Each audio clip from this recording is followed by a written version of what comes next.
फसल जैसे बच्चे की तरह बड़ा करा, अपन छोटो छोरो को बड़ो करा, और फिर वो हम फसल हुआ खराब हो जाए तो अपने कितो दुख तो हो ही नहीं।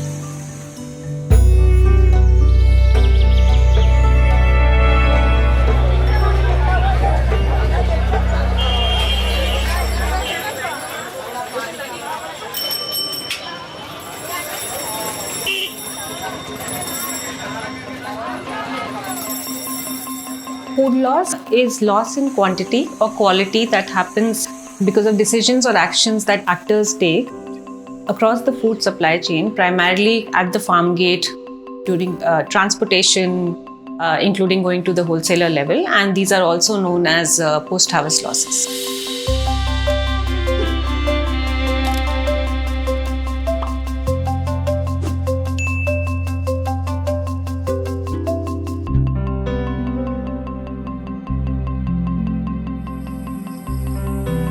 और कोई पीली पड़ी जाए और कोई सड़ी जाए, बिल्कुल मोटे को तो भावी नहीं आनो है बिल्कुल भी, और पतली को भी नहीं आनो है, और ये उनको तो नुकसान ही है, वही तो नहीं का बरोबर। सड़ी का तो फेंक दिया हमने गाय भैंस के।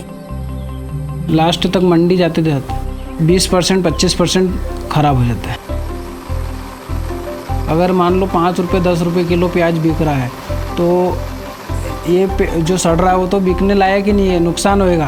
वो जो अच्छा प्याज है वो भी कम भाव में जाएगा, जो लागत है वो भी नहीं निकलती उसमें।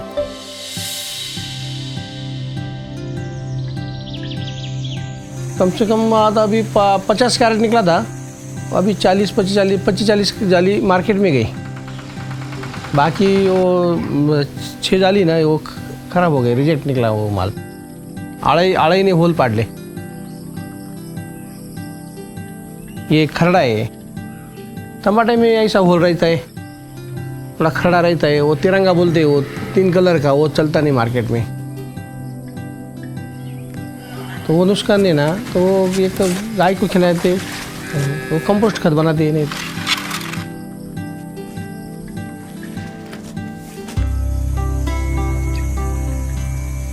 दोन वर्षात झाड लावलं तर तयार होतं, सीताफळ चालू होतं।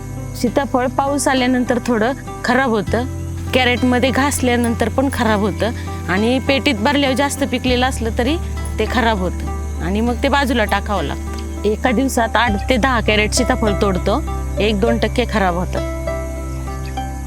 आणि पैसे पण नाही येत।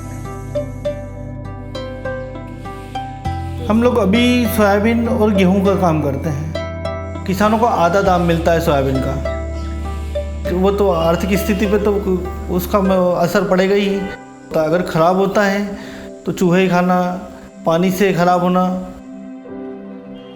गाड़ी में अगर 200 कुंटल में 20 से 25 कुंटल दाल हो जाती है, किसी कारणवश से पानी गिर गया है तो वो सड़न भी हो जाती है। किसान के पास कभी कभी जगह नहीं होती है।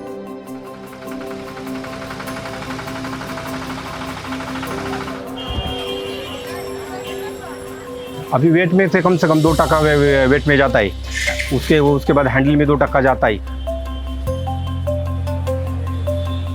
जैसे हमने इधर चिली का खरीदी किया आज 35 रुपया, बाद में जो उधर अभी देखो बम्बई जाने के लिए 6 घंटा 7 घंटे जा रहा है, वो अभी 12 घंटे जा रहा है। वो जो 12 घंटे और उधर से बारिश, उसमें भी कम से कम 10 या 15% उसमें नुकसान हो जाता है बाजार भाव में। मतलब अलग अलग तरह के अलग अलग सभी का प्रॉब्लम है। जैसे कि ग्रेन में मतलब जब हम स्टोरेज करते हैं तो ग्रेन का लॉसेस होते हैं।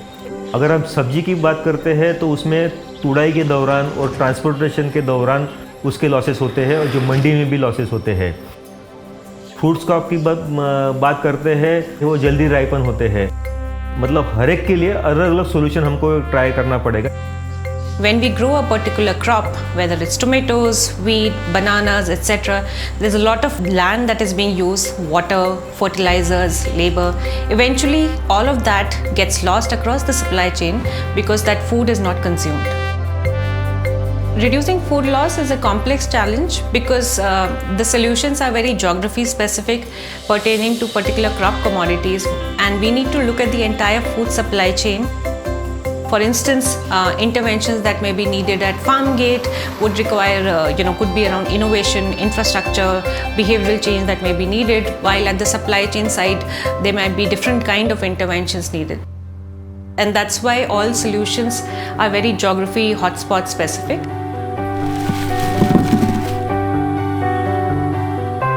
We are currently focused in 2 states, Madhya Pradesh and Maharashtra, to understand what are the losses that are happening in onion, soybean, tomato, custard apple, and really identifying more robust data-driven solutions across the supply chain for that.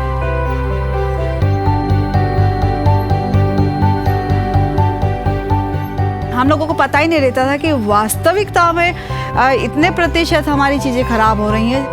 हम बस ऐसे ही साफ कर रहे हैं, कहीं पर फेंक रहे हैं, और जब हमने इस चीज़ को नापा है तो उस चीज़ का पता चला है कि वास्तविकता में नुकसान बहुत बड़ा है हमारा।